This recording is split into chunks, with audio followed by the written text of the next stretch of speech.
So it's a beautiful Saturday morning at 10:15 a.m. at the back entrance of Holden. I haven't been here in a while. And as always, just an amazing, beautiful day. It seems particularly beautiful today for some reason, but that could just be me. You can hear the birds and the insects. The temperature is fairly perfect. I would say probably in the low 70s. The sun is warming me. I'm looking across all the fields with all the flowers, and then seeing the trees in the distance and the elevated hills. I always like to see a little elevation. We don't have a lot of elevation around here, not like Arizona or California where you have all these beautiful mountains, Topa Mountains, or the Red Rocks of Sedona, or any other numerous places. But we have some hills.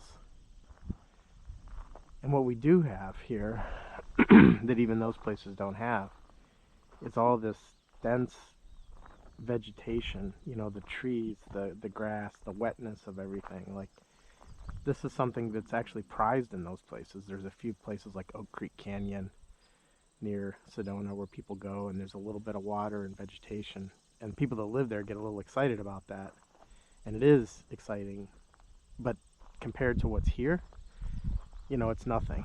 And that's why, you know, we always have to see in the place that we are what it is that place has and offers that's unique. Maybe not unique, but, well, it is unique. But this is about as beautiful as it gets here. And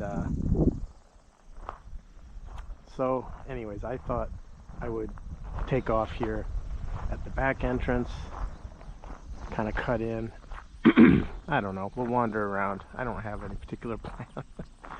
Just got here. I couldn't even decide which entrance I wanted to go or which park I wanted to go. There's another park called Hemlock Ridge Park, which is relatively new. I can't remember if we've been there yet. If I've made a video. I've been there. I can't remember if you've been there. I don't know if I've made a video there, but I will be making one there.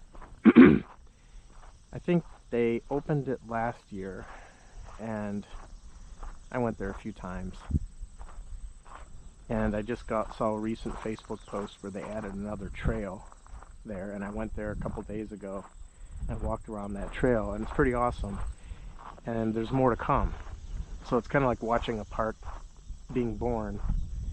You know, it starts with rough trails, and then they improve them and modernize them, and, you know, make a new trail. And then they said there's going to be another trail and another bridge and even a waterfall. It goes by the wild part of the Grand River, which is pretty cool. The Grand River is a very nice river in this particular area of Ohio, and as it goes out east, there's something called the Grand River Valley, which is where a lot of wineries are, because it's perfect for growing grapes in that area. And I like to go out there and visit the wineries. And there's a lot of nice ones out there. That's something, sort of reminds me, that's something I'd like to do. I like the nature aspect of it more than anything. I mean, the wine's okay. I like a little wine here and there. Red wine, not dry, mostly. But I always love that it, you know, it comes from the earth. It's very earthy. You know, wine to me, and grapes. I mean, I guess it helps. My Italian grandfather used to make his own wine, grow his own grapes, so I guess it's in my blood.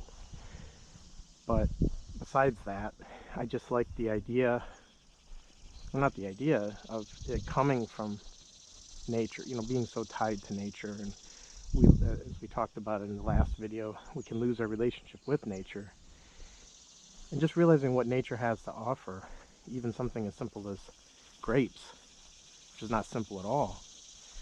And then there are a lot of things you can do with those grapes. One of those things is making wine. Of course, there's a lot of other purposes. And I don't have any problem with a little wine here and there. Obviously, it can become a problem if you let it become a problem, as it does for many people. It's never become a problem for me in that way. But occasionally I do like a glass of wine. So, yeah, this back entrance is really nice.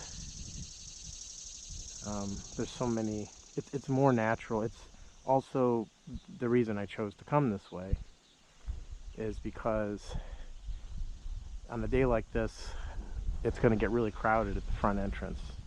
And I could already see cars pulling in there. And since a lot of what we do here, or what I'm doing, requires a bit of solitude in order to talk and be heard and contemplate and inquire. And the back entrance is often less busy. I think one car just pulled in after me. And even it'll fill up eventually, because on a day like this, and you can just tell, this is just one of those days. People will come out and enjoy this, and I'm glad they do. Not as many come as they should. I mean, this place should be crowded every single day, given that it's a rare gem in this area. I mean, it's one of a kind, really. I mean, but even in Ohio, I think it's the largest arboretum, if not close to largest, and all the open space. And the reason I came here today, as opposed to Hemlock Ridge, at least to start, is because of the open space. I love open spaces. I love prairies. I love deserts. I love other open spaces in other areas of the country and the world, but I like being out in the open. I like the sky. I like being able to see far distances, and it just gives me a sense of immensity, as opposed to feeling, if you're in a forested area, you feel a bit closed up. You see what is immediately surrounding you, but you can't see much further than that. And then there's another kind of beauty there. It's like, that's the earth energy, Mother Earth energy, if we want to say, right? Being in the tomb or womb of Mother Earth, which is definitely powerful energy, life, full of life in a place like that, dense concentration of life. Whereas out here, this is like the Father Sky energy, if you want to say. It's open, to the rest of the universe, if we want to put it that way. We don't even have to get so conceptual. It's just nice. It's just nice out here. But there's different ways of looking at it, different types of energies that you could say, if you experience and feel them. Not just use the words, but understand what that means. As I was describing a little bit, open areas have a different vibe. You could use the word vibe, whatever word you want to use to call it. So I had an idea, which could be a bad thing, of what I wanted to talk about today, and it was intelligence and insight. It came up yesterday when we were talking, just spontaneously, it arose somewhere in the conversation. And it plays such an important role, not any definition of intelligence or not anything, but what is intelligence and what is maybe a universal intelligence. And I also saw a post by the Immeasurable this morning on the Facebook, which is a Krishnamurti Facebook group that posts official from the organization itself, that posted something on insight and intelligence. And so it resonated with me. And then I felt that talking about that today, going into it, inquiring, I don't even know what I'm going to say about it. I just think it's something worth inquiring, going into today.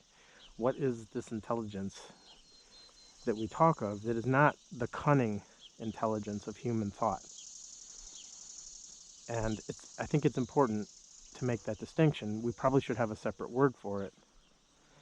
But intelligence is pretty close, because there are similarities with human intelligence, but it is not based in thought. It's not, whereas what we regard as human intelligence is based in thought. So that's a key difference.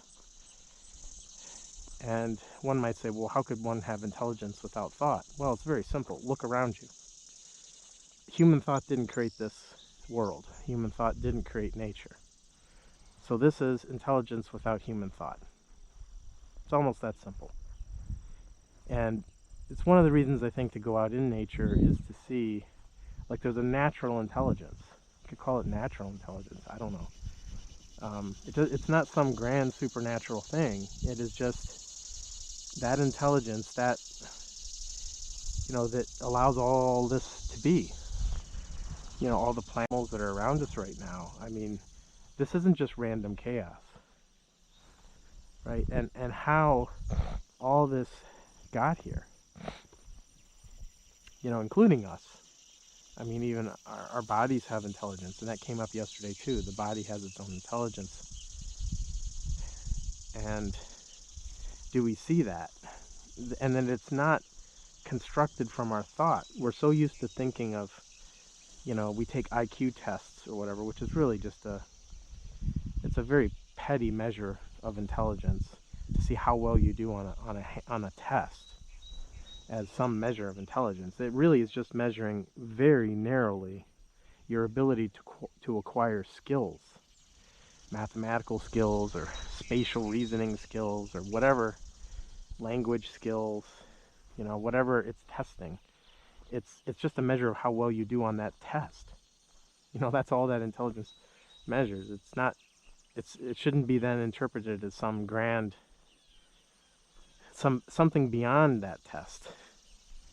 It can have some usefulness in how easy someone is able to acquire skills, but that is not the intelligence I'm talking about. It's maybe as far from that as it could be. Right, all of this out here, none of this could take an IQ test and pass it. Right, the grass does what it does, the trees of all the various kinds do what they do, the birds and animals and insects, and that dragonfly looking thing, I think it's a dragonfly right in front of me now, doing its thing, knowing what to do to survive, knowing how to search for food in its own way. It's born, lives its life, dies. It takes intelligence for that creature to live out here. If it didn't have that intelligence, it would die.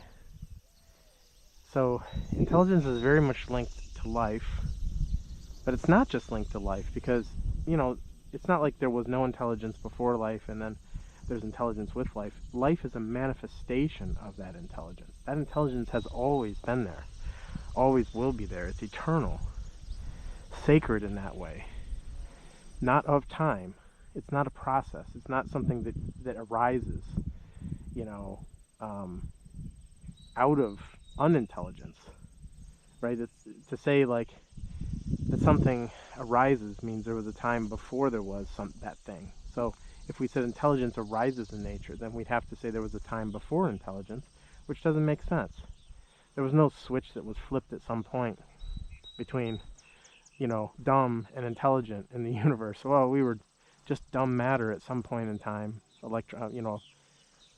plasma of gas and energy that had no intelligence, and then all of a sudden, here we are now with intelligence. And then if that were true, you'd have to say, well, when did intelligence arise? And you could go, you're just giving arbitrary definitions of something like that, and it makes no sense. And these are the fallacies of language the traps of language that people fall into when they have analytical debates about things. Even like, when did life arise? What constitutes life is not an easy question. And it's something that, people at NASA battle with, where I used to work a long time ago, because, looking out into the cosmos for life, one has to have some idea what life is.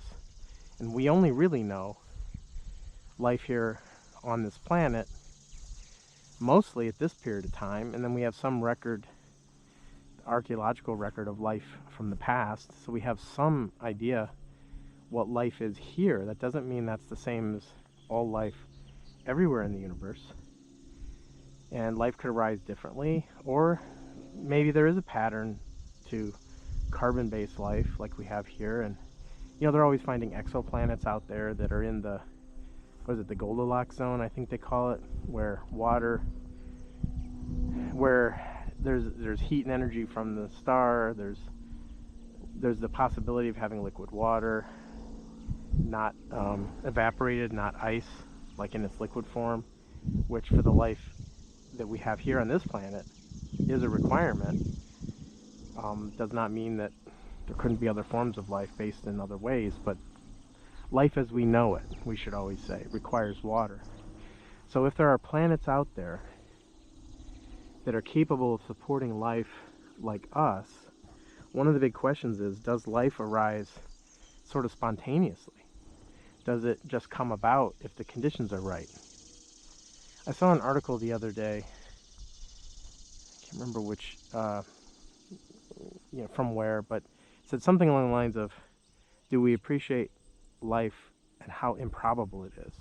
And I thought to myself, life is not improbable, it's an absolute certainty. Life is here.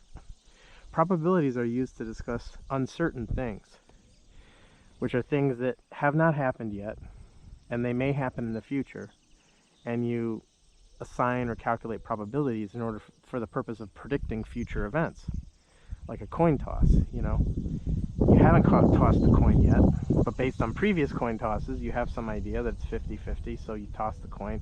You assign this probability so that you can predict future events, which cannot predict a single coin toss. Right? That's another key thing for probability. It cannot predict single events. It's designed to predict many similar events and have some idea how many of those events will go one way or the other. That's all probability is. When something has happened, it's not probability anymore, it's evidence. So once I toss the coin, there's no probability anymore for it being heads or tails. It landed heads or tails, one or the other.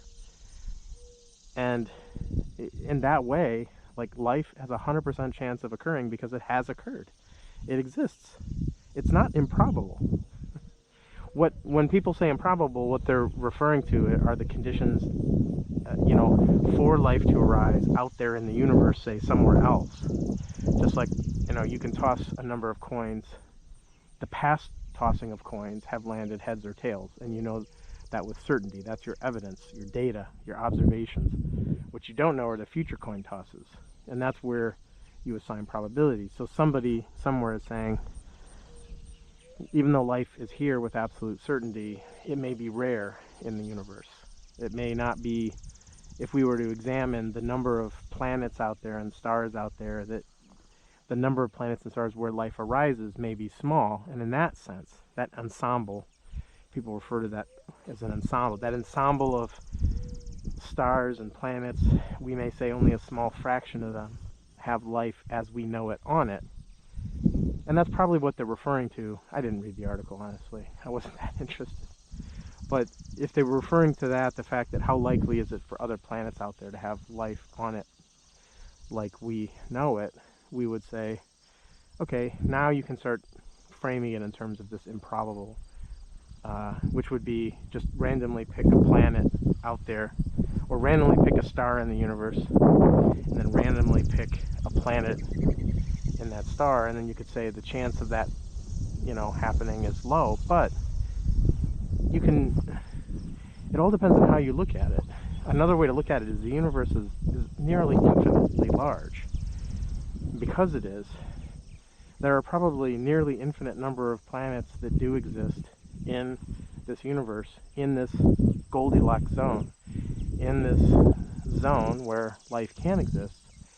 And one of the questions would be, if the conditions for life are right, does life arise? Is it almost inevitable? Is it almost an inevitable outcome? This is conditional probability. Sorry, this is taking a mathematical bend, but it's worth talking about. Conditional probability says if a certain number of conditions are met, what's the probability of something occurring, given that something else has occurred previously that you observed. So in this case, in the case of a coin toss, you can say, calculate what's the probability of a coin being heads or tails, given that you've observed some number of previous coins. And you can learn the probability, right? If you didn't know that a coin toss was 50-50, you would observe past coin tosses and infer from that. You will never get, by the way, that a coin toss is exactly 50-50 from any finite number of observations. That's something that I've it's sort of well known, but I've proven myself with Bayesian analysis, you can get a better and better idea of what that probability might be, but you never know it with certainty. You learn it with every fact and, you know, every observation that you make. But anyways, we don't need to go down that path at the moment, although it's very interesting. Which also just goes to show that sometimes the things we think are true, such as a coin toss being 50-50, are not exactly true. And just based on evidence alone, we can't arrive at that conclusion. But using other ways of thinking, like the fact that there isn't any particular reason we believe that a coin would land head or tail, it's about the same mass and distribution. From that we infer that the probability should be very close to 50-50, just knowing something about the coin. And there's a little squirrel here. He's just kind of standing. Oh, he's moving, but I don't know if you can see him, probably not. He was just standing there still for a while. Let's see if we can get close to him. So I guess what I'm saying is, just to go back to the probability of life being improbable, I don't think it's that as improbable as people would think if the conditions are right. It could just be a natural outcome of, you know, the universe's laws, if you want to think of it that way, not our laws, like the universal order, the intelligence of the universe, you know, which is really very much related to order as well, is that there are certain things that happen in this universe, and it could very well be that life is very likely to occur if the conditions of life are there, you know, a habitable planet. And I think that'll be a remarkable discovery one day when we actually do find life. It's funny, he's not scared of me. He's cautious. He's actually coming towards me now. Maybe he likes me talking. Hey, he'd be the first. So I guess I don't know how likely life is out there in the universe. I know how likely it is here on Earth, and it's 100%. Right, and I guess that's sort of the way I look at it, is it arose here on this planet, given the conditions that are here, and it's a miracle in that sense. But not a miracle in any supernatural sense, but just it's an amazing thing. Beautiful, maybe is the better word to put it. It's a beautiful thing, an amazing thing, a wondrous thing, if you observe it. And that observation is intelligence, right? Even just the act of observing is an act of intelligence, this higher intelligence, right? That doesn't require thought or anything like that.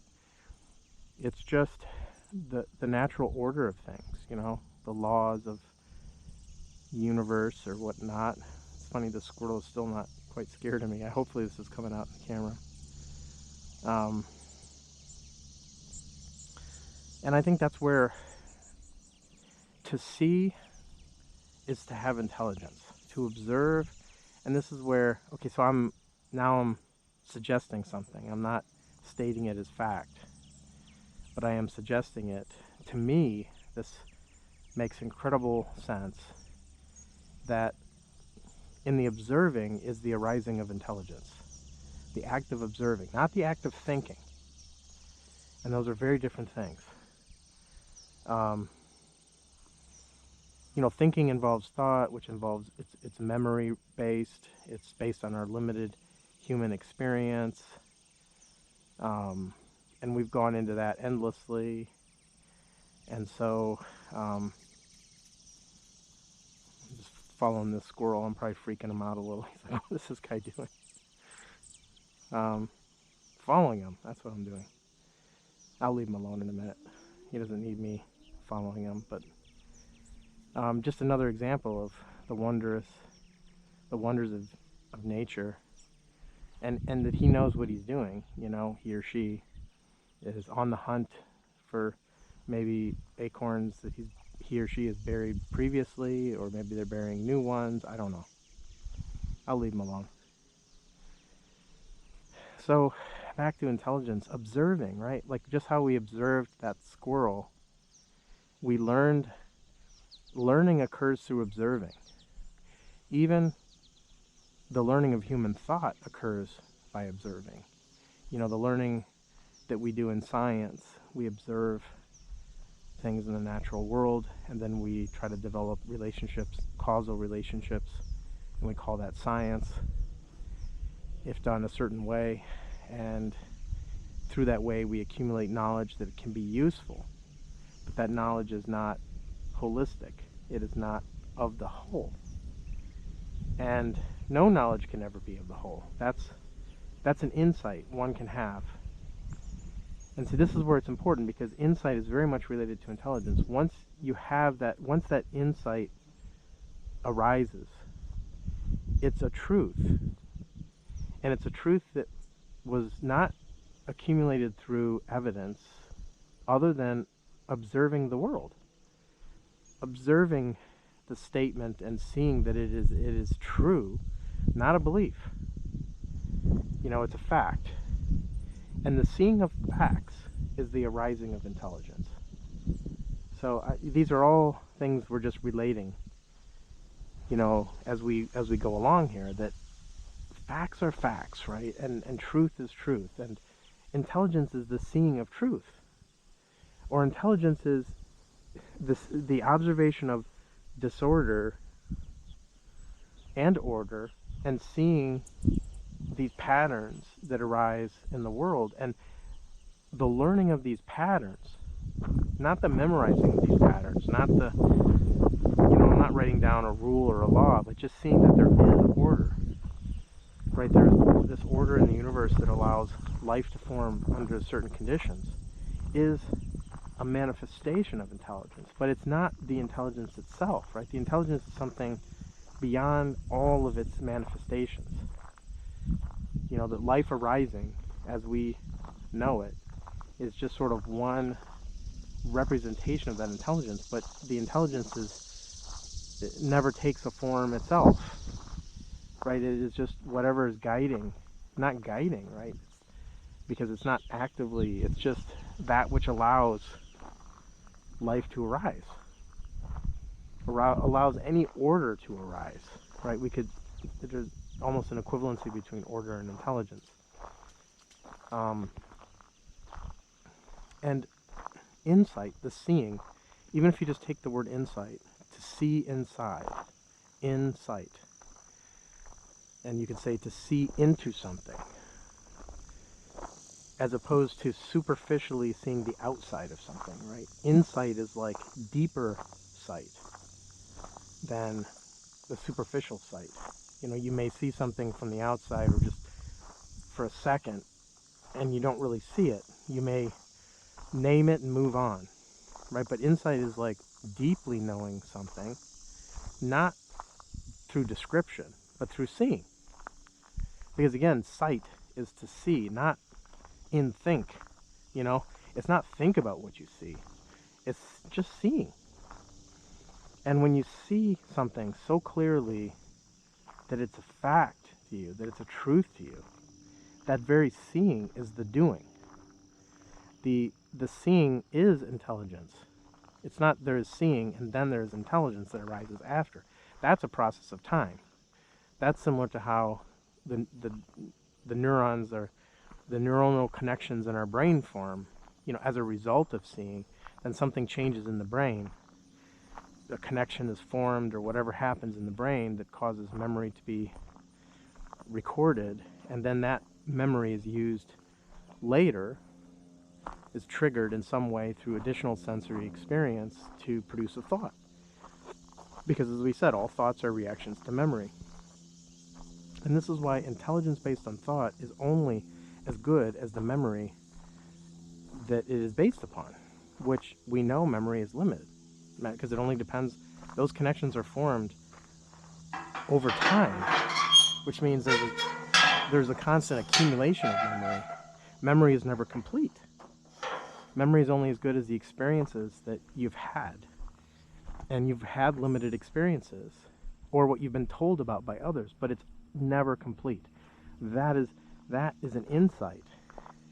If you see that directly, and it becomes a fact to you, and in fact it is a fact, that memory is limited. You don't have infinite memory. You don't have memory of everything in everyone's mind, everywhere in the universe, it's absurd, right? So your memory is very limited to just whatever little experiences. From that memory, you think you can understand eternity and infinity? Of course not. And then when you see that as an insight, not as, well, let me provide you evidence for that. It's just true. If you see it, it's true. And there's no in between. There's no process of going from untrue to true, or, oh, I'm convinced. It's, you see that. And so you have to see that. I can talk about it. But until you see that yourself, that all thought is limited, because all thought is based on limited memory, which is a physical thing. It's stored in the brain through connections that can be lost. They're temporary connections that can be broken. And Alzheimer's and dementia and other diseases show us that those connections can be broken, and that alters the memory, which alters the thinking. This is obvious. Science understands this. So on one hand, we may understand it, and then on the other hand, we don't want to believe it.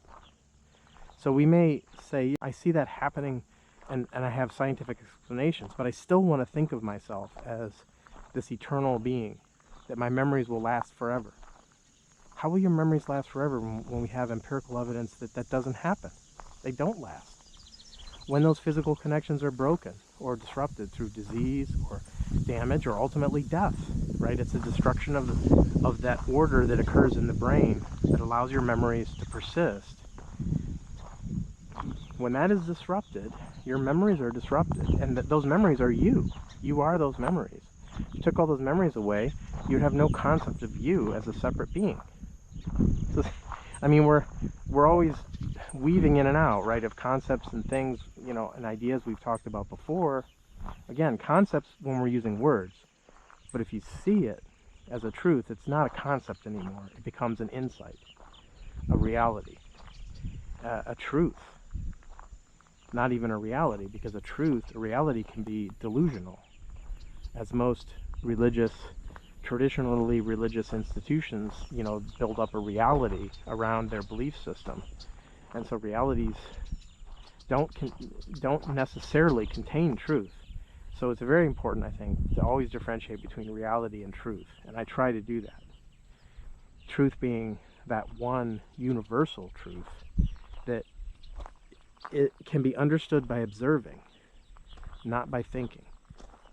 Anything that comes from thought is a reality. So even when you think about what you observe may be true, but the thinking that follows that is a reaction to that and is not the fundamental truth. It's a process of time that follows the observation and can become a reality if that is how one lives their life, solely based off of thought, solely based off of ideas. If you're an idealist, or you have an ideology, right? That's another word with idea in it. Those are all ideas. If you live your life according to thought or thought-based systems, then you are living in a reality, not living in truth. And truth is just what's there always to be observed when you're not messing it up with thought. That's the key difference. Observe without that thinking disruption, thinking distraction. And in that observation, you are observing truth. And in the observing of truth is the arising of intelligence. And insight is seeing it. You know, the seeing of truth. And so they're all intimately connected. They're not all separate things. You know, they're just different aspects of the same thing, which fundamentally comes from observing without bias. You know, which is even a scientific principle, to observe without bias. Because bias is what comes from the past. If you observe with bias, you're going to change the result. Because you expect it to be a certain way, or you want it to be a certain way, and rather than just seeing things as they are without judgment, without opinion, because as soon as you bring in judgment and opinion, you lose the true sight, the true insight.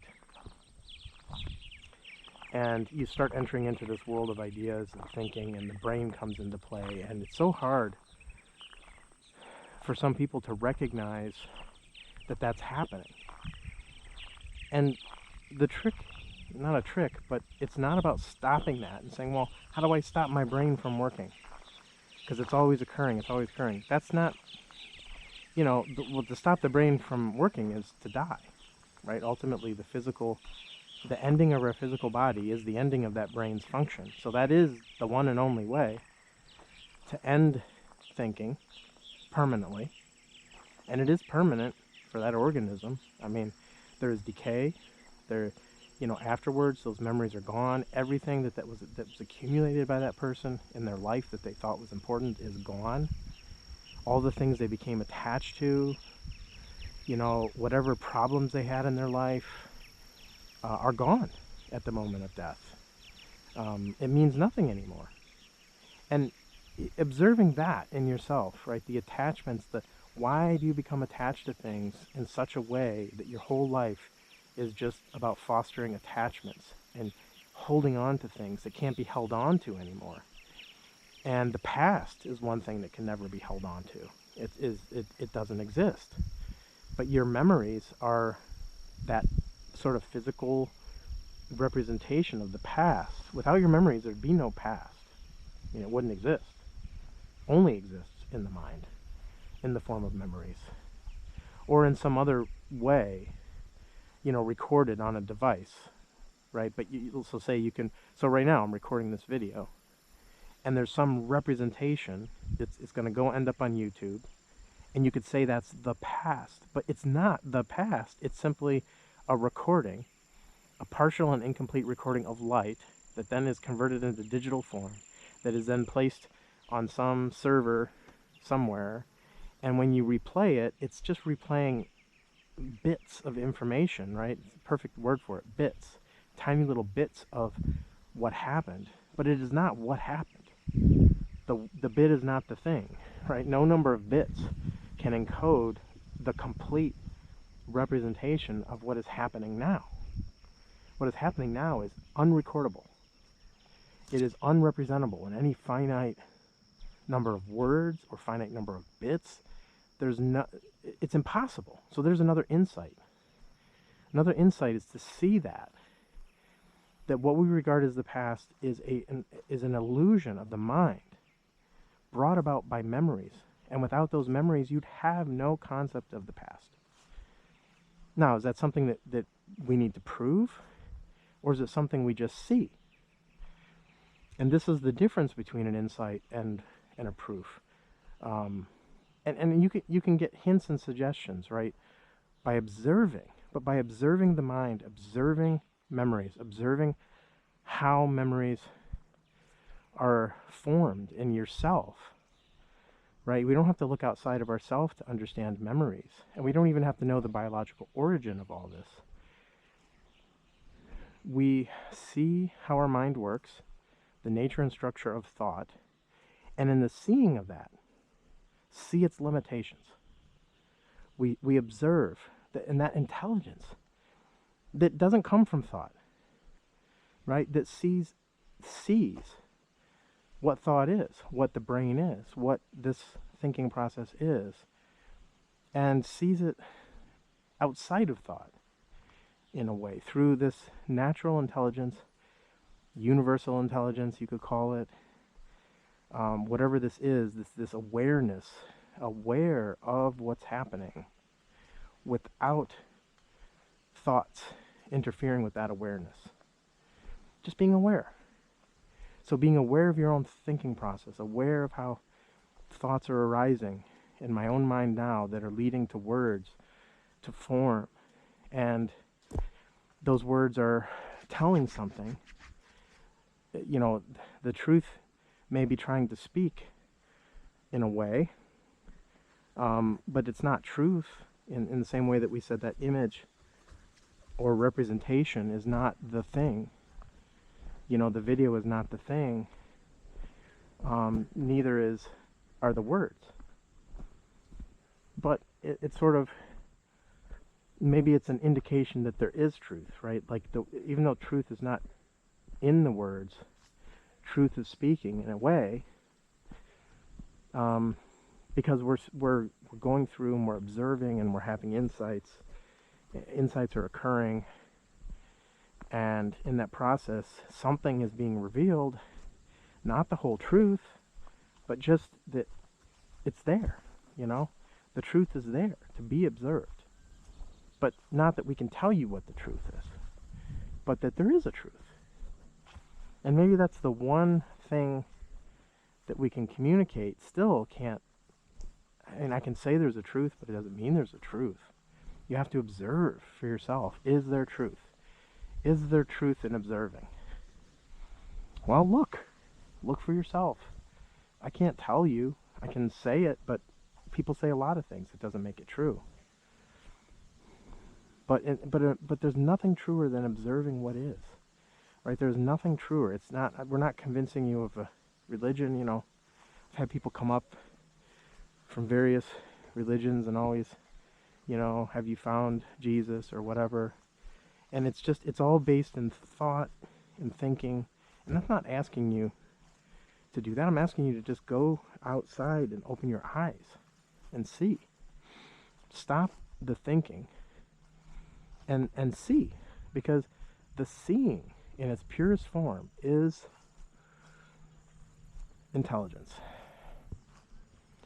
And then we also say, or can say, right, we might say, well, what do we do then? You know, like, I don't understand how this plays a role in my life. I don't understand. Well, that's because you're trying to use thought to understand something that isn't based in thought.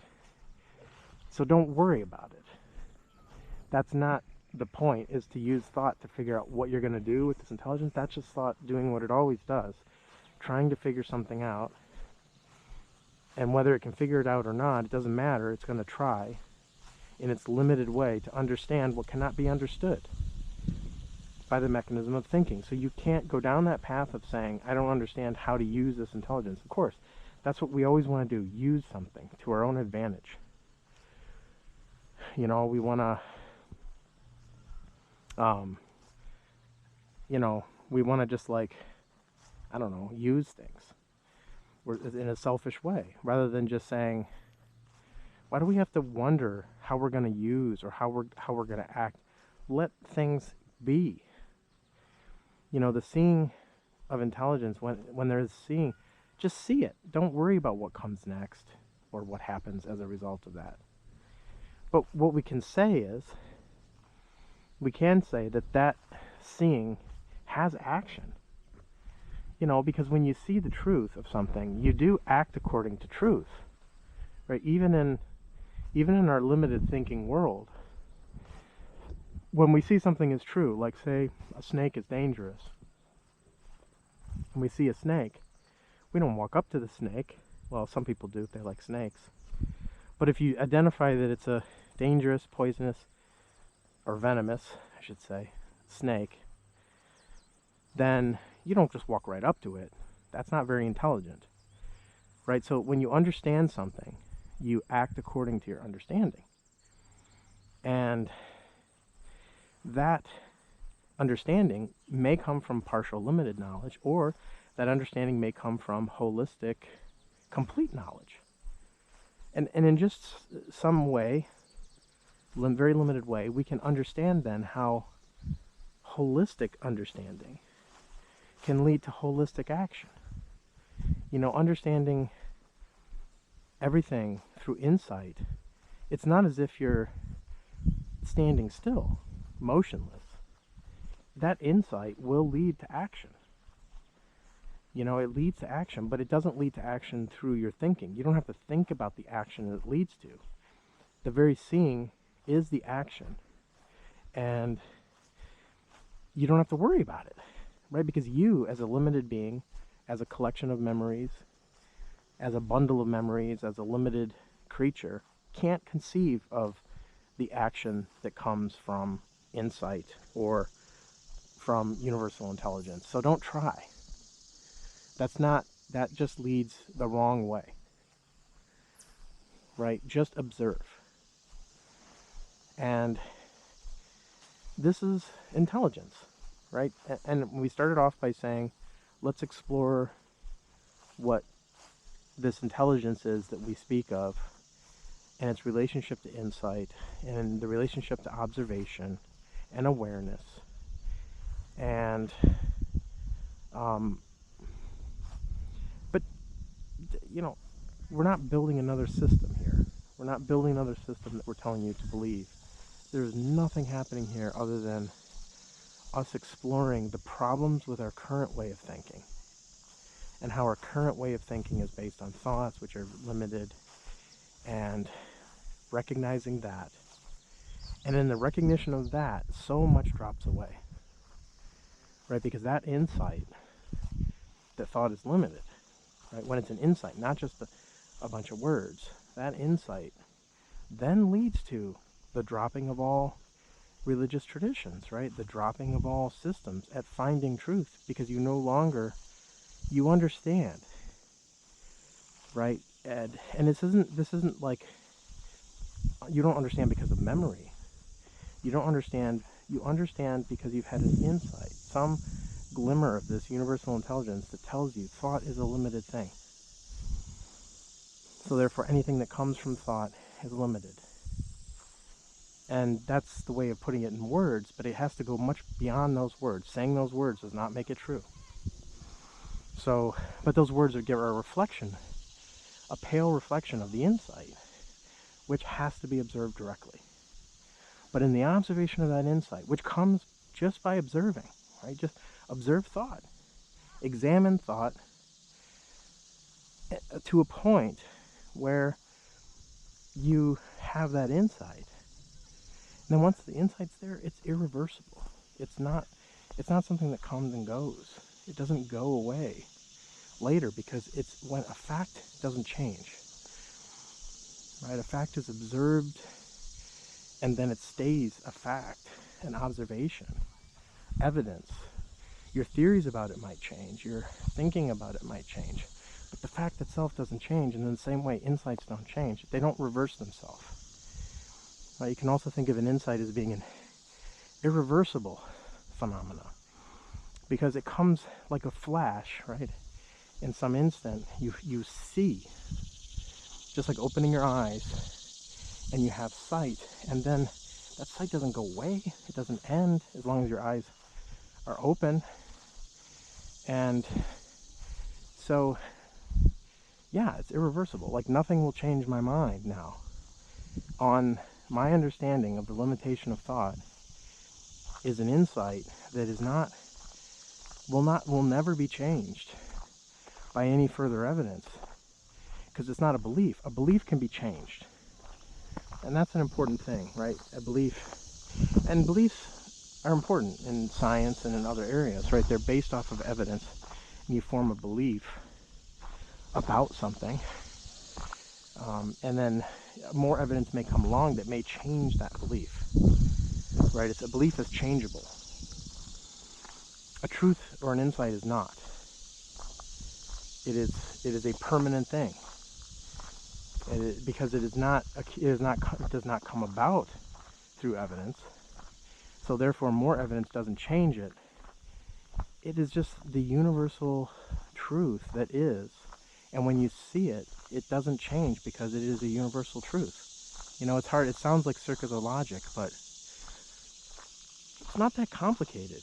If you see that, right? And I know no amount of evidence, right? No one's ever going to convince me that thought is a complete phenomena. It'll just never happen, because I've seen the truth of it. And by the way, as a result of that, I've seen the truth that there is no religious system or ideology, and it doesn't matter which one. I don't care if you come to me with another one and say, oh, I have another religion for you to consider. You drop them all. You drop them all because you see that they come from thought. And thought being incomplete, therefore anything that comes from thought is incomplete and cannot understand the whole. It can understand pieces, parts, and that's what science does, and but in the understanding of the whole, right? So when one is trying to understand everything, when one is trying to understand the universe as a whole, what it all means, What's this all about? What is not just a piece of it? I don't want to know the answer to one specific question. I want to understand the biggest answer of all, which is, what is this universe? What is it all about? What am I about? All of this, right? It's just not something that you can understand partially. So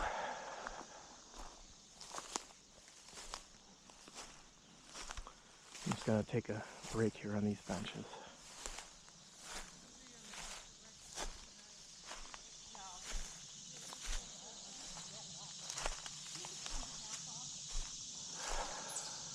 I always pass these by and don't stop. So, yeah. So this is, to understand all this, right, we can talk endlessly about it. But I think what's important is observe within yourself your thinking, the process of thinking that's always happening. And observe if there are things that are not thought, right? And again, that almost, that's another insight. Of course there are things that are not thought. The trees are not put together by thought. The earth is not put together by thought. Nature is not put together by thought. So of course there are things. And even your body is not, and we talked about this, your heart, your lungs, the functioning of your body, the intelligence of your body, that is not thought. You are not thinking to keep yourself alive. Your body knows what to do to stay alive on its own. That is the body's intelligence. It is not thinking intelligence. It is not of the brain. The brain has a role to play in all that, right? It is a part of the control system or whatever it is that's keeping things alive, some of which, is autonomous, some of which is, maybe we would say, non, but still part of the brain, and it's functioning. So just seeing that there are things that are not related to thought. We tend to live in these worlds of ideas to the point where we don't think there's anything else. Again, this is why nature is so important. I keep saying this, because nature is a reminder of what is not of thought. This is not of thought here. So I'm witnessing constantly that which is not arising from thought. When you live, say, in a digital social media world, you are constantly immersed in the creation of thought, and you live in that world of ideas. And if you don't get out of that world of ideas, your reality, that will become your reality, and you will mistake that for truth. And it's not. It is a reality that is being formed because of technology evolving in the current way, and it is becoming the new reality. We talked about religious ideologies becoming a reality, but this social media is like taking its place. It's becoming the reality for so many people, and you have to see that that's happening. Again, it's not that we have to end the thing. We have to see what it actually is, and then the seeing leads to intelligence, the arising of intelligence, which then understands how to bring order to disorder, right? And it's almost like there's our brain is in disorder, right, in the way that it's operating now, based off memory and experiences, all this limited. And the seeing almost brings about a physical order. You could maybe say, and this may be conjecture, but I don't think it is, that the brain undergoes a physical change. When there is this higher form of intelligence, there may be a restructuring of the brain itself. The patterns in the brain may change to reflect this order that arises from intelligence. And it is not something you gain by accumulating knowledge or experience. It's like the universal intelligence changes the brain, the structure of the brain itself, brings order to it, so that now that brain functions more orderly than it did before. And not through memory, but because of insight. So the insight changes the brain physically, the structure of it, which then operates more orderly. And those maybe that we say that and I don't want to use all these words, but that achieve enlightenment, or that which we could name off some, perhaps what's happened is this universal intelligence, this order, they had insight into this universal order that changed the structure of their brain in some way and brought more order to it and allowed them to see things more clearly, not because of experience that they accumulated, but because of this understanding of the universal intelligence. And then there's a commonality, right, among those who maybe have seen clearly.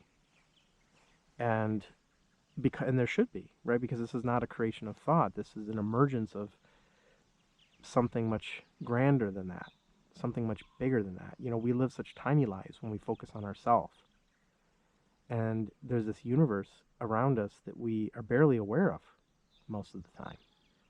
And just the awareness of that universe around us, rather than just being so self-centered all the time, focused on ourselves and our own survival at the expense of others, is the disorderly life that we live.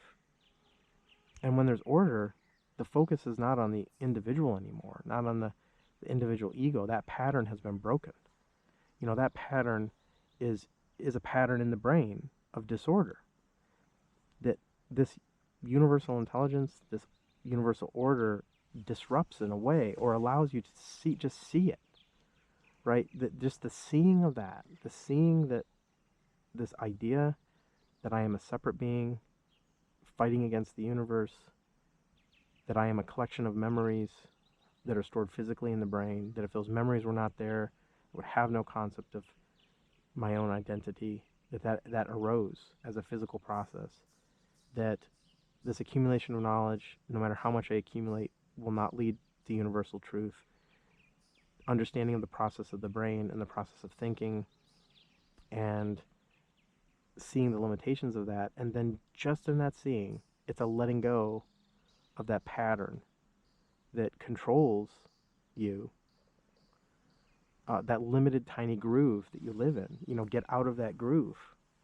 The universe is much bigger than you, right? And you are that universe, but you won't see that as long as you stay caught in that tiny little space that the ego creates for you, that little center, you know, that is so small.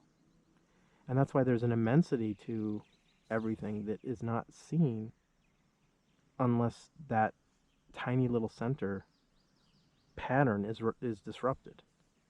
It's just a pattern of thoughts in the brain, right? That gives you this sense of self, this sense of yourself being the most important thing. And so intelligence is the dissolving of that. You know, intelligence dissolves that, because once you see what you really are, it loses its power over you.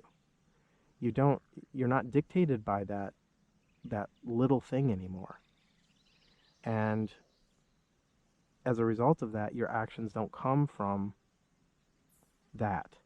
They come from some other place, from this universal intelligence, if you want to put it that way. And I think that's all there is, you know. But that's why it is very important to go into this idea of intelligence, and what we're talking about here is not as being separate and different and much grander than what it is. I mean, think of how limited your little intelligence is, and whether you think you're a smart person or not a smart person. I mean, your intelligence is limited either way, and there's no difference in the grand scheme of things between your intelligence and any other intelligence of a human in that way, in that accumulation of knowledge. Certain people may slightly, you know, have a greater capacity for certain types of thinking, and that allows them to perhaps get better jobs, perhaps, you know, accumulate wealth, right? But the difference between them and what may be considered the least intelligent person in the world is just, it's not as big of a gap as you would think, because both are extremely small. Sort of like, you know, you buy one lottery ticket or 10 lottery tickets. You could say your chance of winning the lottery is 10 times as great if you buy that 10 tickets, but your chance is still extremely small either way. And I think that's the way to look at human intelligence, is that the differences might be there. One person may be 10 times as smart as the other, but still infinitely dumber than this universal intelligence. So seeing that as well disrupts the ego, because some people have ego about their intelligence and think they're so smart and they're smarter than everyone. And this is nothing that we're saying is that at all. Not at all. This isn't about my intelligence, because I have none. This is about seeing what is real and true for yourself. So I guess we've said probably enough about this at this point. Hopefully it's clear, at least, that when we talk about intelligence beyond thought, what we're talking about, and having some understanding of what's going on here. Because it's not just about words, it's about, is it possible for human consciousness to transform itself? Because if it doesn't, right now, we're on a course of destruction. And I think it's clear to everybody that we are just, there's the wars, endless wars occurring, and politicians are just making horrible mistakes because they're acting out of their own egos.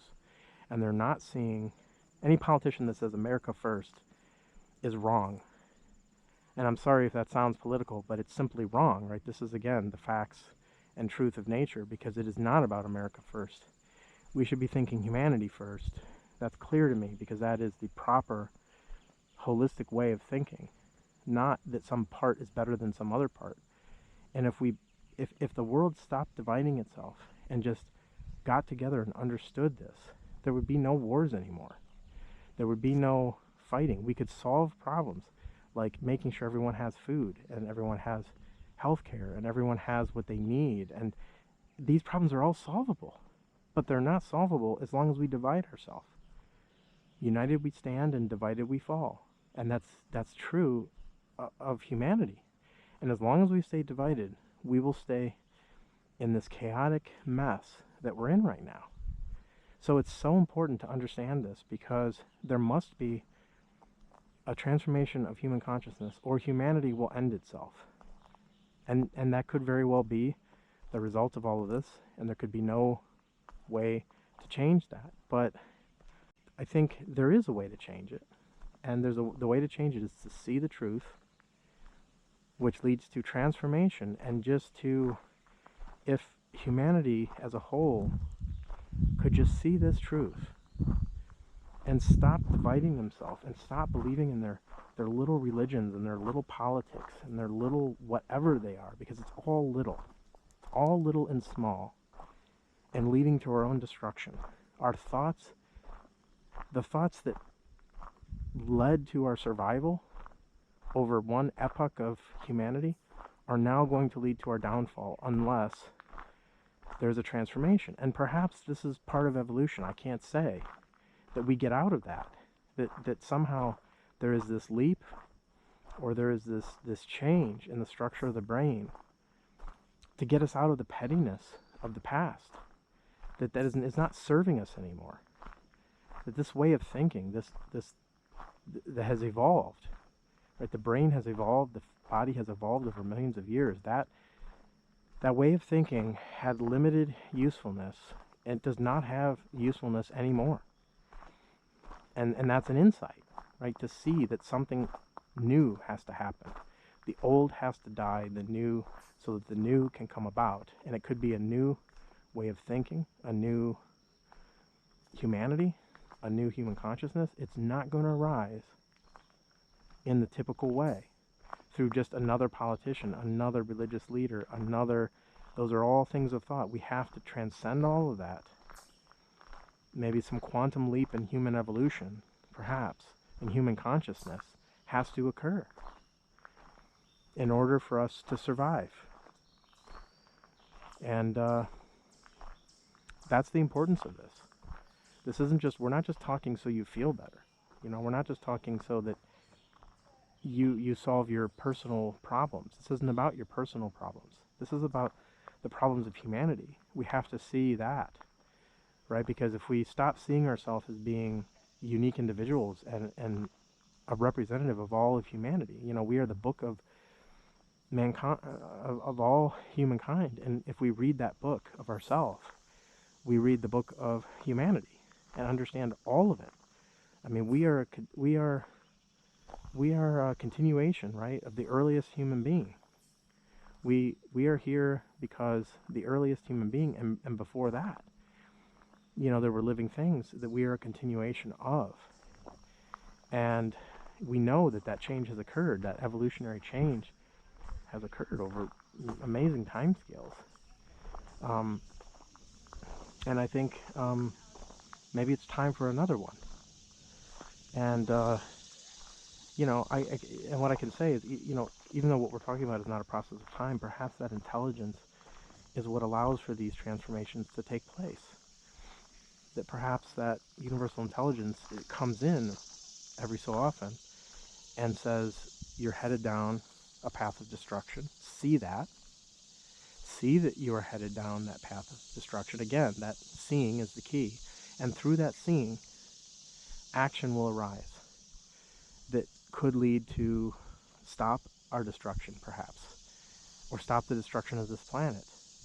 I mean, in the universal grand scheme, I don't know that it matters whether this planet exists or doesn't exist. I mean, I tend to believe there are many other planets out there, like Earth, with life on it, all going through what we're going through. And perhaps this is an experiment, a failed experiment. Maybe humanity is a failed experiment, and it'll just turn out that this particular path in evolution did not lead to something that persisted, right? But let's hope not. I guess hope is also a dangerous thing, because hope is the future. But I know, or I have an insight, I could say, or as a fact, that if human consciousness changed, humanity could survive. I also know that if it doesn't change, it will not. This is a fact. And in the seeing of that fact, of course, the only outcome that would be most desirable would be that there be this transformation of consciousness so that humanity can survive this little experiment on this little planet somewhere out in the cosmos, may have more to offer, but not if we destroy ourselves. And we're on the verge of destroying ourselves and taking perhaps a whole planet right with us. And then that's the end, right? Regardless of what you believe in religion or whatever, if we destroy this planet, then it's over. End of story. There's no continuation. And that could just be what's in store, right? But I guess I like to be a little more optimistic. All right, we should end it there. Until next time.